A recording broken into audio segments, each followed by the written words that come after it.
Hello my dear students, welcome from my new channel English Door. আমাদের আজকের এই English grammar সেশনে শিক্ষার্থীরা তোমরা প্যাসেজ ন্যারেশনের বেসিক সম্পর্কে জানতে পারবে। আজকে আমাদের প্রথম পার্ট। তোমরা এই প্রথম পার্টটি শেষ করে আমার দ্বিতীয় পার্টের ভিডিও খুঁজে নিয়ে আবার দেখবে। First of all, you will watch my part 1 session for narration or speech basic. Okay, let's get started. Speech is two kinds. Dear student, narration means speech. বাংলাতে আমরা এটাকে বক্তব্য বলে থাকি। অর্থাৎ কেউ যখন কোনো কথা বলে, সে বলার যে কথাটা, সেই কথাটাকে আমরা স্পিচ বলি। আমাদের পার্ট 1 এ আজকে আমরা প্রথমে যা জানতে পারবো, স্পিচ is two kinds. যেমন the lady said to the boy, can you do me a favor? এই সেন্টেন্সটা দেখতে পাচ্ছ, এটা একটা ডিরেক্ট স্পিচ। এটা চেনার উপায় কি? একটি ডিরেক্ট স্পিচের যে কথাটি লেডি বলল সেটা ইনভার্টেড কমাতে আছে, দেখো ইনভার্টেড কমা। এবং যখনই the lady said to the বয়, এই সেইডের পরের অংশটুকু অবজেক্টের পরে সেখানে একটি কমা রয়েছে। The lady asked the boy if he could do her a favour. এই সেন্টেন্সটিতে দেখো সেখানে কোনো কমার ব্যবহার নেই, এখানে কোনো ইনভার্টেড কমা নেই, শুধু সেন্টেন্সটার শেষে একটি ফুল স্টপ। ঠিক আছে, তাহলে এটা হচ্ছে একটা indirect speech. Dear student, you have to remember always there is a full stop after the indirect speech.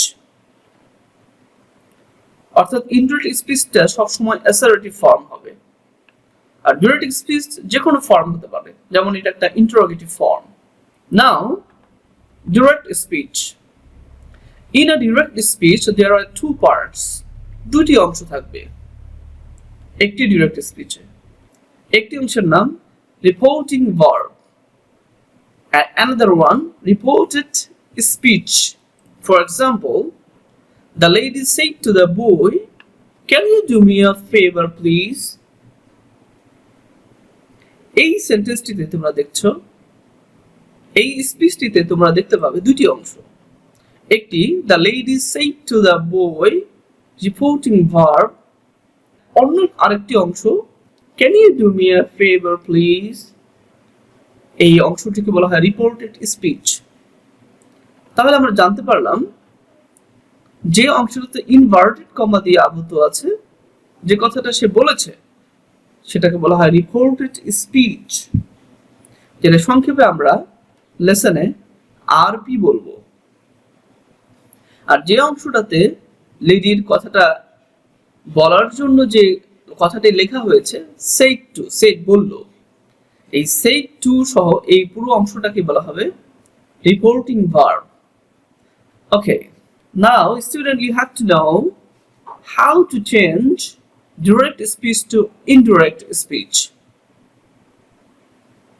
কিভাবে আমরা direct speech থেকে indirect speech এ পরিবর্তন করব?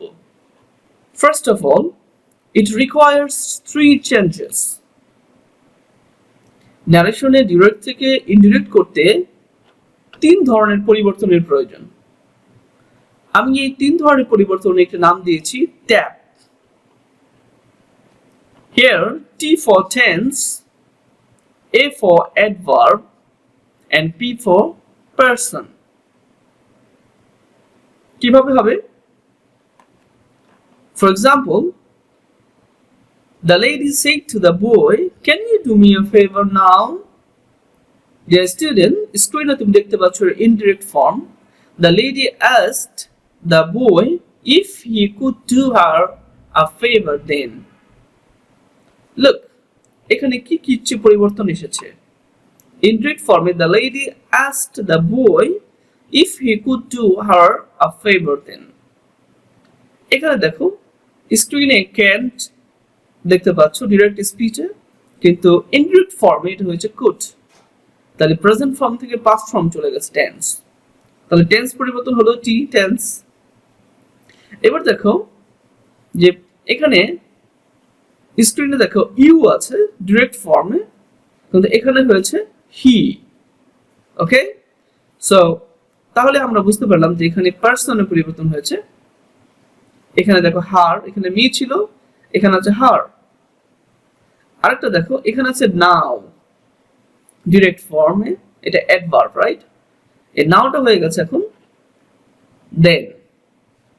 তাহলে আমরা বুঝতে পারলাম যে in order to change a direct speech to indirect form we have to maintain a formula, tag formula, অর্থাৎ টেন্স, অ্যাডভার্ব এন্ড পার্সনের পরিবর্তন করতে হবে। This is the first session.